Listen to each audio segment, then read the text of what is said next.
Welcome back to another episode of Motogp Mac, and today we're going to talk about Alberto Puig and is it time for him to go? Now, Honda's season can only be realistically put as a disaster. You know, when you look at the season so far, Marc Marquez took a number of races off and he is still the top Honda of the season, which is absolutely tragic for a company like Honda. Now, one of the major problems in my view here is that the message that is going back to Japan, and Mark has confirmed this, that the message going back to Japan is not always the right one, or it is not always the correct information going back to Japan. Therefore, Honda can't fix a problem that they don't know what they're trying to fix.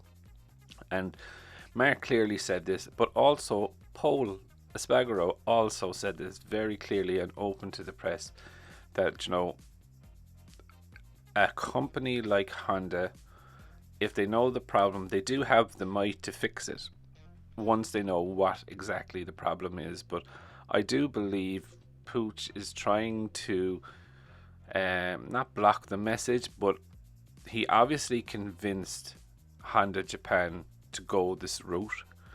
And now that this route is not working, is he looking at blaming other factors like tires, people, rather than the whole ethos of the project in itself? You know, in my view, Honda have given him everything. And is he, making a complete balls of it, to be very, very honest? Now, saying that then though, who do you replace Puig with? Like, Puig does have an awful lot of influence within the paddock. And there's two names really that are in my view, that would be up for it. One would be Suppo. You know, as Suzuki brought him in and a couple of weeks later announced that they're retiring from MotoGP racing. You know, he does have his toe back in the loop again. Do you know what I mean? It's not going to be as big as bringing him back into the paddock again.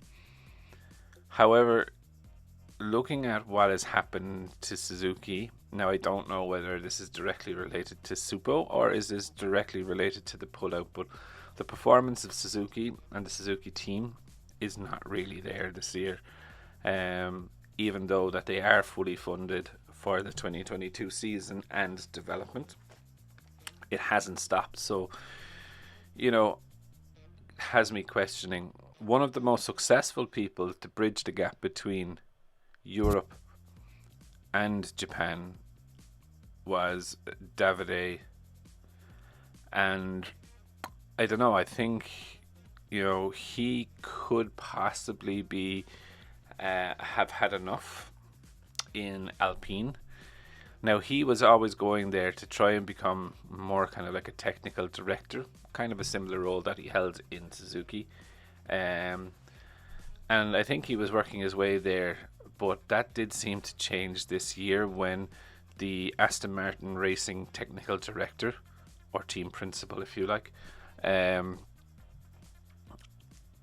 was more or less sacked by Aston Martin and came immediately into Alpine. So maybe the avenues of getting there to where he wanted to be could be cut short. So I do think there's a possibility that Davide could come back to MotoGP, and I think he'd be a very, very good asset to HRC. We know funding is not a problem in HRC.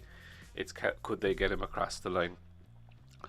But I'd definitely love to know your thoughts. Who do you think is the man to replace Alberto Puig? Or do you think Alberto Puig should even go in the first place? Definitely leave your thoughts in the comments below, and I'll be back again tomorrow with another video. I just want to take a minute to also thank you for watching my videos and the support that you've shown so far. If you haven't subscribed already and you would like to subscribe, it would mean an awful lot to me if you did. I'm starting this channel realistically so that we can all enjoy MotoGP together, with the aim of streaming a live video when the GP races are on.